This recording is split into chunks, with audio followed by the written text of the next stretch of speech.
วันนี้ถามพระคุณเจ้าที่มาร่วมพิธีทางวัดที่สว่างพระอก็ได้รับพิธีมนต์โดยฉันพระทหารข้างรอบเย็นประมาณ3 4 เรื่องนะครับบนพื้นนะครับก็นั่งที่โต๊ะอี้รับรอง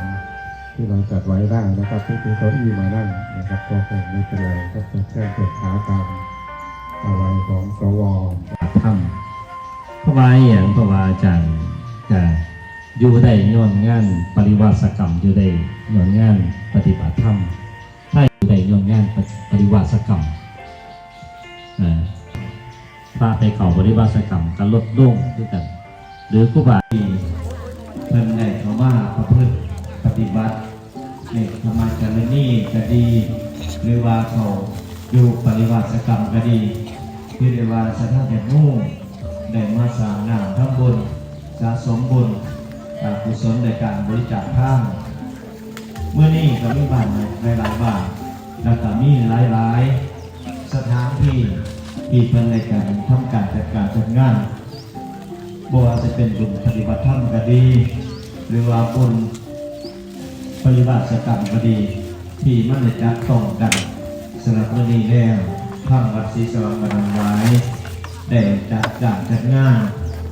บุญปฏิบัติกรรมคือบุญเหตุ12ข้อง14ตามเหตุตามข้องเท่าได้เล็กมากสุดปีนี้ได้เริ่มมาเป็นปีที่2หลังจากย้อนหลังไปหลายปีหลายเดือนพอสมดีเช่นนาทีได้หลังจากย้อนไปหลายปีหลายนานทางวัดศรีสว่างเฮาก็ได้มีการจัดงานบุญปฏิบัติธรรมอยู่ประมาณ5-6 ปีสมัยแต่สมามาอยู่แรกๆจากนั้นก็มาทางเหินกันเพราะฉะนั้นแล้วขอฝากสัทยาโยมทุกผู้ทุกคนเลย